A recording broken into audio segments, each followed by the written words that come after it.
And in studio, this is Frami, and I have in studio with me Indy. Good morning. Good morning, Indy. Are you excited for June? I am excited and kind of scared with how fast time is just flying by. There's no time to do anything anymore. It actually makes no difference to me, but when I was in America, they used to have seasons. So June would be like when you got off from school. But in Sri Lanka, it's always summer. It's just go on in school. Actually, everybody's looking forward for August. Yeah. That is our time off. But since it's always summer, you can always take a holiday. So you can also join our travel contest. Just send us an email with any details of a great place you visited and a photo to mtvsports@maharaja.lk. Just put GMSL in the subject so we can track it down. That's Good Morning Sri Lanka. And of course, you know, you do stand a chance to win something very special. A weekend getaway for two out of Colombo, obviously. So definitely something you'd like to get into because, you know, we get so caught up with our everyday lives and so get so busy and you forget that your blood pressure would like to come down. Yeah, it's really good to get out of Colombo. Yes, of course. Now on this show today, we do have a lot of things lined up as well. So could you tell us a little bit? Yeah, of course. We have... today we're going to learn about smartphones in the villages of Sri Lanka and opportunities for Sri Lankans to travel to study abroad in Singapore. Yes, of course. Hello everyone, welcome back to Good Morning Sri Lanka. Right now we're speaking to Isura Silva about Sarvodaya-Fusion as well as how smartphones have been affecting the lives of our rural villagers. So Isra, could you tell us a little bit about smartphones? And the thing is, okay, on a recent visit out of Colombo, last year actually, I went to see dolphins. It's a personal experience story. And when we did, instead of going all together, there were several boats. Everybody split up in different boats, and they went in completely different directions, and kept in touch using the phone, and converged on the dolphins all at the same time. When one person found the dolphins, and they called everybody else, it was like a small network, and then came back. So it's influencing that industry in that way. Have you come across anything like that with Sarvodaya-Fusion and your introduction of phones to the villagers? Sure. Right now, because of introduction of smartphones, we do workshops on social media and blogging. So, you know, in rural communities, people want to contribute to the internet rather than consume it. That's the wonderful thing I have learned. They want to contribute and learn. One of the challenges they put on us is that they would say that, yeah, we know smartphones are very powerful, we would be on it, on the internet. If you make sure that once I put a request, there would be someone who would be responding. Like for example, these people like small and medium entrepreneurs are very time intensive. So the time that they put aside would be costing their income. So that was the challenge put forward. So we thought of like, you know, trying what is already available there, like, you know, social media, and to do something about it. So in this particular incident in Kurunagala, the village is Alegoda, the enterprise promotion officer went around the village and tried to photograph what is in the village without any plan at all, just to get things online. So we saw it on his Facebook profile, and we guided him to have a Facebook page. So then he put some stuff like, you know, coir products that was made in the village. So we thought of like sharing within our networks in Colombo and, you know, our friends and all that. One fine day, the tipping point comes, a conglomerate in Sri Lanka, export manager picks it up, and he calls directly to that village because the number was on a comment.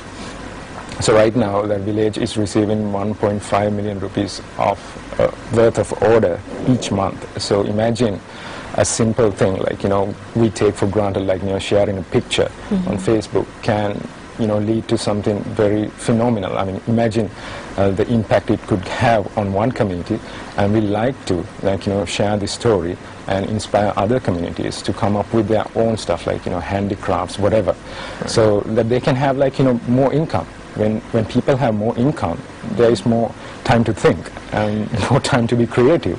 Right now, people are more about, you know, getting bread and butter on board. So that is the vision we have: a connected community, a smart village. I see.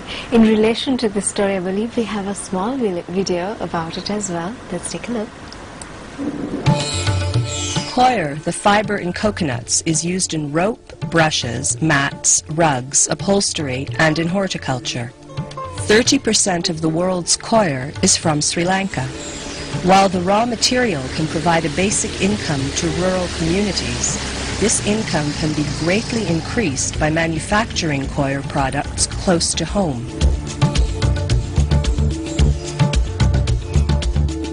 Today we are in Alagoda village, which is located in northwestern province of Sri Lanka, which has large amount of coconut trees. You can see the people behind me is making coir brushes like this, and they are producing these at the small scale.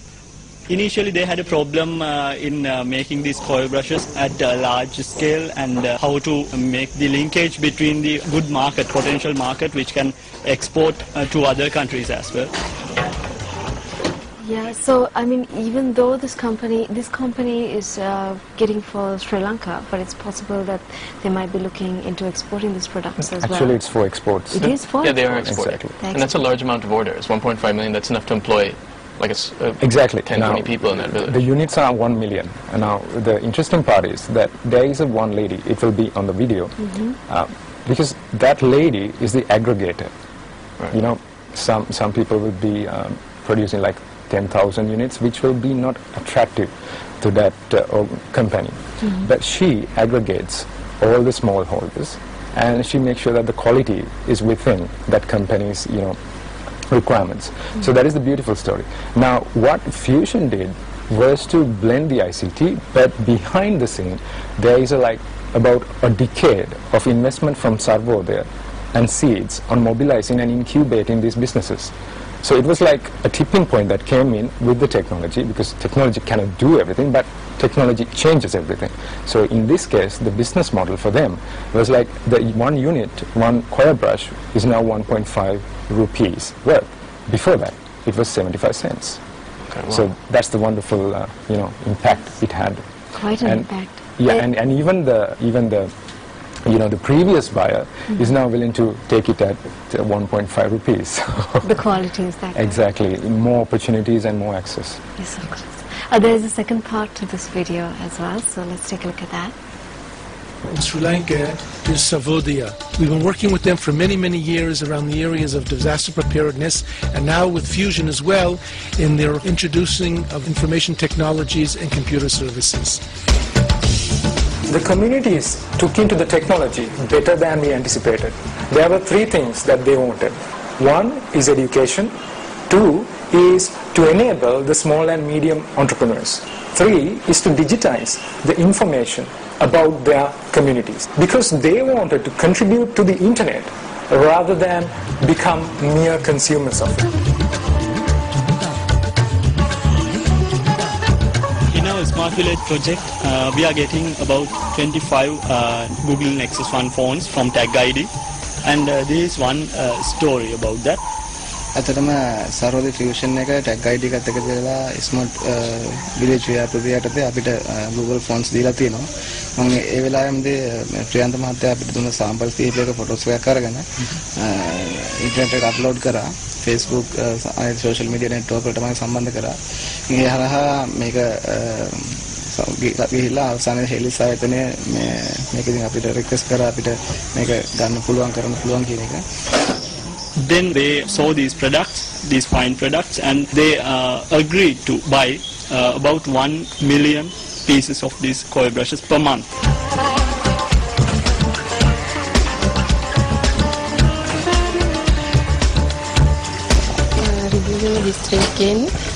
මහවෙල කියන ගම්මානෙට leader කෙනෙක් හැටියට agent කෙනෙක් හැටියට මම පත් කරගෙන තියෙනවා. මගේ යටතේ 35 දිනක් විතර වැඩ කරනවා.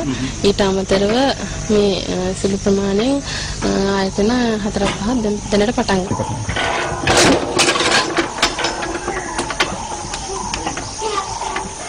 කලින් ගොවිතැන් කරේ ඊට පස්සේ මට එනවා මගේම කියලා ව්‍යාපාරයක් කරගෙන යන්න ඕන ආවේ. කියන්නේ දුප්පත් ඉන්න ජනතාවට සේවයක් කරගෙන මමත් යම්කිසි දෙයක් කරගෙන යන්න ඕන කියලා හිතුණා.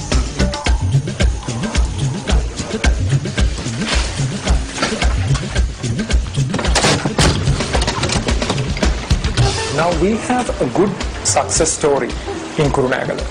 In future, we want more connection within the communities, not only young, but also elders as well. To this end, we need applications developed in local languages so that people can connect to it and better utilize the resource. So that is the vision that we have for this project right now.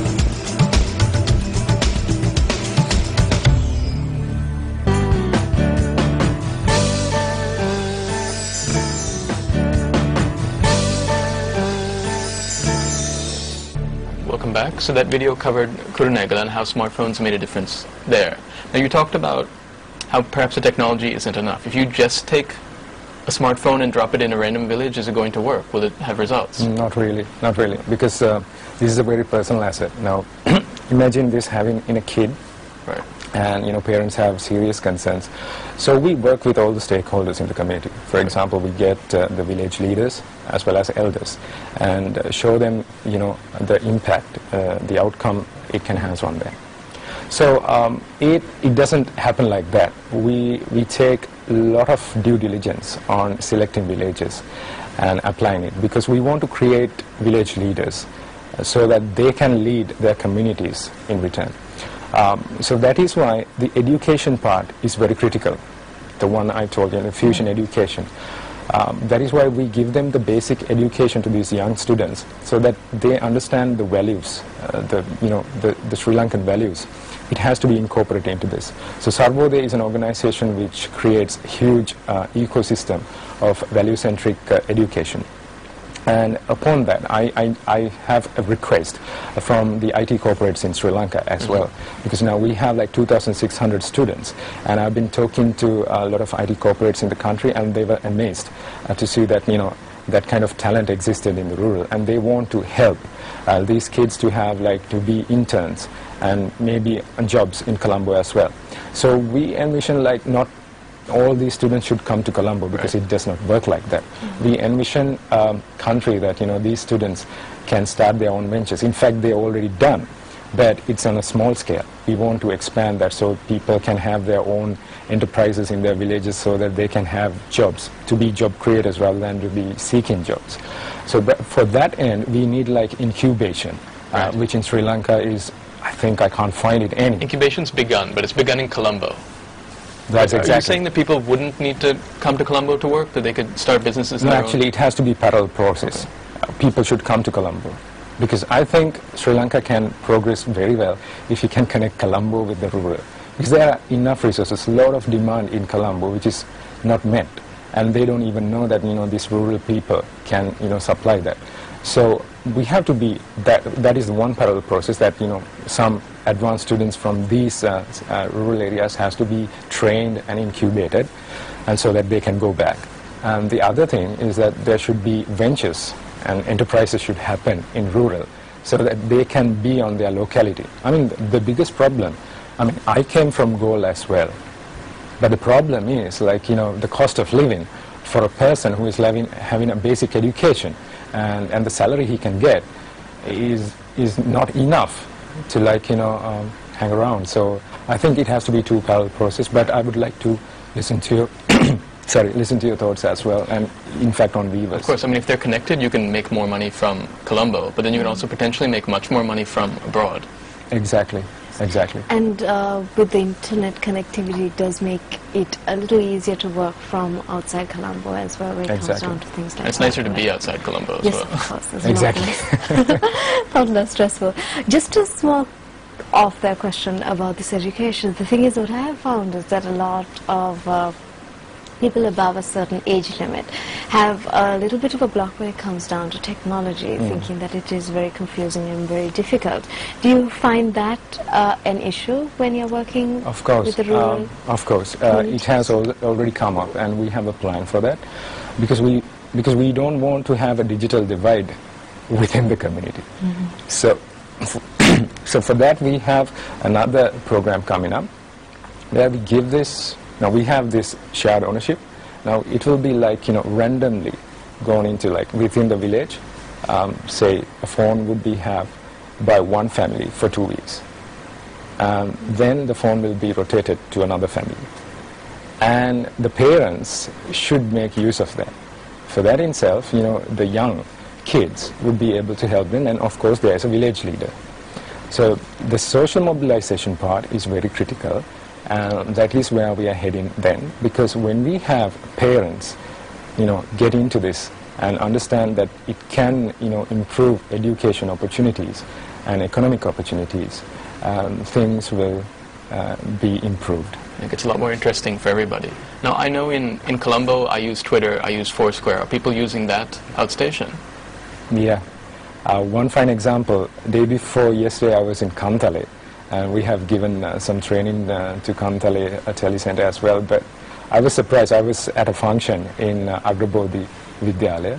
I was surprised to see that it was on Foursquare. I was about to put that on Foursquare, but it was already there with 5 check-ins. It's quite amazing. So it's growing faster than you anticipated it would, huh? Exactly. One fine example is in Kurunagala.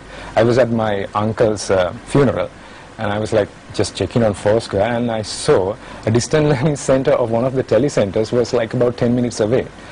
And then I talked with the people at the funeral, and they already knew about that telecenter. I felt very happy because I did not know that it existed there, but people knew, and technology was able to open up a conversation I wouldn't have had at that time. So it is creating opportunity. Technology is about connecting conversation and opportunity. Yeah. It's a beautiful thing to know that you helped plant the seed and it's growing further than you can see. Yeah, it's growing rapidly, because when you started, a Google Nexus phone would have been 70, 80,000, and now you can get an Android phone for 10,000, so in a year it'll be... I don't know, 5,000? Yeah. Maybe even less. I mean, we never thought it would come drastically down like this. So when we started, it was about how to get more phones and all that stuff. But now communities are requesting, how can I get a phone? I can't bear 10,000 up front, but is there any opportunity for me to pay in installments? So there are huge business opportunities for other organizations to tap in, maybe finance, maybe tech, But it's just that the mobilization should happen properly, with due diligence, and then the businesses can take over. So what happens in the end? What's the vision for a smart village? Let's say that everyone in villages has smartphones. What would Sri Lanka look like? How would our lives change? Well, actually, I'm not sure I can predict what technology would look like in 2 years, because I never expected this to be like this time. I envision people connected, people are having conversations, taking care of each other. I see. So it is an amazing, brave new world that Sri Lanka is headed towards. It's great to know that the rural communities are not excluded in that sense. Thank you so much for joining us today, Isura. It was definitely fabulous having you in. Learned a lot. Thank you, Prami. Thank you, Indy. Sure. Right now, we have to say bye-bye. Unfortunately, we're at the very end of the show. But thank you so much for joining us. And of course, we'll be there bright and early to wake you up and say good morning. But until then... Good morning, Sri Lanka. Thank you very much. Bye-bye.